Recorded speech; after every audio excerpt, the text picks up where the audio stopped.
Let us start now. So friends, we will discuss the message posted today. We had posted two message. एक quote है महर्षि रमन का, There are births and deaths, but they are of the ego, not of you.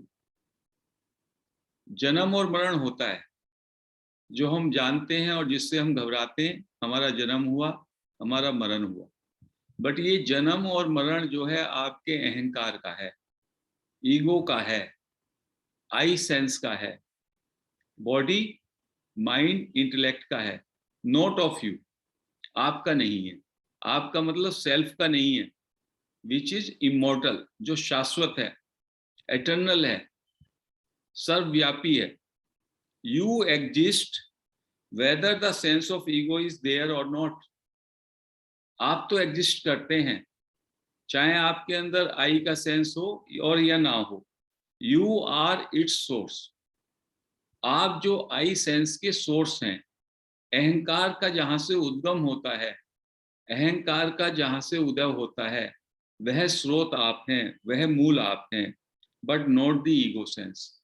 आप ego sense नहीं है. तो इस message में सारा चीज, सारा टीचिंग्स महर्षि रमन की समाहित है. I, you, he, every one of us consider our self the ego. Ego का क्या मतलब है? मैं एक बॉडी माइंड इंटेलेक्ट सेंसेस की एक सेपरेट एंटिटी हूं. मेरा जन्म हुआ, मेरी मृत्यु होगी. ये है ईगो सेंस. और महर्षि कहते हैं इसी ईगो सेंस की या इसी ईगो की जन्म और मृत्यु होती है. और चूंकि अज्ञान के कारण मैंने अपने को ये ईगो ही माना हुआ है, इसलिए मुझे डर भी लगता है, मुझे एंजाइटी भी होती है. और जैसे ही मैंने ये जान लिया कि जन्म लेने वाला, मरने वाला यह शरीर, मन, बुद्धि, जो कि आई सेंस से पैदा होता है, ईगो सेंस से पैदा होता है, वो है. और मैं जो कि दृष्टा या साक्षी हूं, शुद्ध चैतन्य, सच्चित आनंद, वो तो शाश्वत है. तो स्वरूप में मैं शाश्वत हूं, स्रोत में, मूल में मैं शाश्वत हूं, मैं अमर हूं. केवल चूंकि मैंने अपना तादात्म्य इस ईगो से कर लिया है और इस ईगो का जन्म और मरण होता है, तो मैं इस सोचता हूं कि मेरा भी जन्म और मरण होता है. यही अज्ञान है. तो महर्षि इनको बड़ी अच्छी तरीके से इस छोटी सी कोट में समझाया है और इसको हमें बार बार अपने अंदर उतारने की जरूरत है. दूसरा मैसेज था भगवान का, आस्क्ड इफ भगवान हैड रेड काम्बा रामायण, श्री भगवान सेड. भगवान से किसने पूछा कि आपने कंबन की रामायण भी पढ़ी है? तो उसने कहा no, I have not read anything. भगवान कहते हैं मैंने कुछ पढ़ा ही नहीं है. 14th ईयर के बाद मेरा कोई पढ़ने का मन ही नहीं हुआ. 14th ईयर में उनको वो रियलाइजेशन का एक्सपीरियंस हुआ था, जब उनको डेथ का अनुभूति हुई और all of sudden he felt as if he is different from the body. और उसी के साथ उनको आत्मबोध घट गया, अवेकनिंग हो गई. और उसके बाद की जर्नी 10 साल 20 साल की जो है वो केवल उसी में डूबे रहे. तो वो कहते हैं people wonder how I speak of Bhagavad Gita etcetera. लोग कहते हैं कि आप भगवत गीता के विषय में कैसे बात कर लेते हैं. It is due to the hearsay. वो कहते हैं कि जो भी कोई आता है वो कुछ बोलता है, मेरे भी कानों में पड़ जाता है, मैं भी उसको सुन लेता हूं. I have not read Gita nor waded through commentaries for its meaning. मैंने ना तो गीता पढ़ी, ना उसकी जो आख्याएं हैं, जो उनकी कमेंट्रीज हैं, टीकाएं हैं, उनको पढ़ा है. When I hear a श्लोक, I think that its meaning is clear and I say it.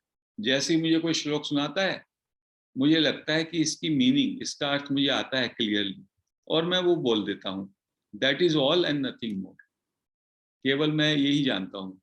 मैंने ना कोई श्लोक पढ़ा है, ना कोई उपनिषद पढ़ा है, ना गीता, कुछ भी नहीं पढ़ा, लेकिन कोई श्लोक मेरे सामने बोलता है, भगवान कहते हैं रमन महर्षि, तो मुझे जैसे ही वो बोलता है स्पष्ट हो जाता है, इसका ये अर्थ है, इसकी ये मीनिंग है, और मैं बोल देता हूँ।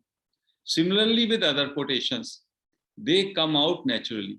कहते हैं ऐसी जो कुछ कोटेशंस भी आती हैं, वो भी खुद ब खुद मेरे अंदर से उनका उद्गम हो जाता है। I realise that the truth is beyond speech and intellect. कहते हैं जो सत्य है उसको ना तो शब्दों से व्यक्त किया जा सकता है और ना बुद्धि से व्यक्त किया जा सकता है। Why then should I project the mind to read, understand and repeat stanzas etc? तो मैं ये मेहनत क्यों करूं कि मैं उसको पढूं, माइंड को पढ़ने में लगाऊं, समझने में लगाऊं और फिर उन स्टेंजाज को याद करूं।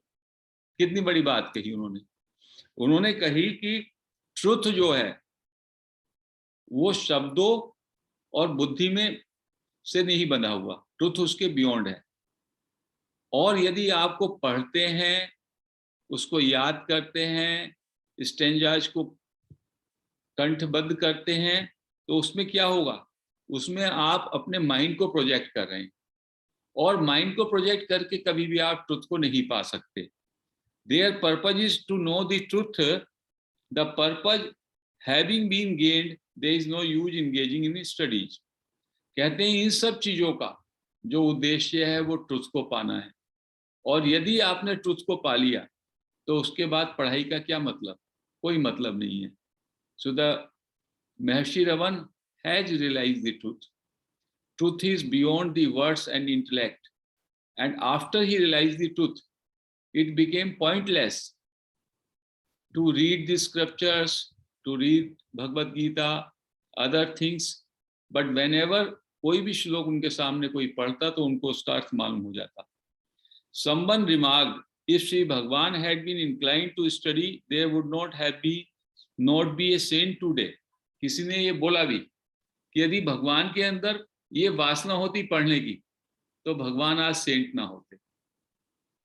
जो हमारे अंदर इतनी वासना होती है कि हम पढ़ लेते हैं, अपना पांडित्य दिखाते हैं, यहाँ से मैं स्टेज पे आऊंगा एज ए स्पीकर, 2-3 श्लोक कंठस्थ करके लाऊंगा, एक उपनिषद से बोलूंगा, एक गीता से बोलूंगा, तीसरा वहां से बोलूंगा, और अपने साधारण सहज भाव को बोलने में, आम भाषा में बोलने की जगह उसको इतना पांडित्य प्रदर्शन से ओतप्रोत कर दूंगा कि कम से कम मेरा 1 घंटा या 40 मिनट में 10 मिनट तो उसी में चले जाएंगे, एंड जो श्रोतागण हैं उनके ऊपर मेरा प्रभाव आ जाएगा, अरे इनको तो इतने कंठस्थ याद है। तो उससे जो है आपकी सहजता, आपकी सेंटली प्रवृत्ति पे कहते हैं और ढक जाती है। इसका मतलब नहीं ये हमेशा होता है, या आपको श्लोक याद करने का मन करे कीजिए, लेकिन कभी कभी हम लोगों की चेष्टा केवल इसलिए होती है कि हम अपने को विद्वान साबित करना चाहते हैं। You want to become a scholar, you want to become a teacher, you want to become a master. जो ये बिकमिंग है, सेंस ऑफ बिकमिंग है, ये ईगो बेस्ड। सहज भाव से कुछ हो रहा है, कोई आपका बात चल रहा है, कोई चिंतन चल रहा है, जैसे हम चर्चा करते हैं सहज भाव से, विनम्रता से, वो चल रहा है तो दैट इज ओके। बट यदि केवल बनाने के लिए, अपने को कुछ बनाने के लिए, अपने को कुछ दिखाने के लिए हम ये सब प्रदर्शन करें, तो इससे I want to become something, ये ईगो का खेल होता है। It is a projection of mind. So this is the substance of this teaching, this message. तो आज हम ये मैसेज का डिस्कशन यहीं पे समाप्त करते हैं।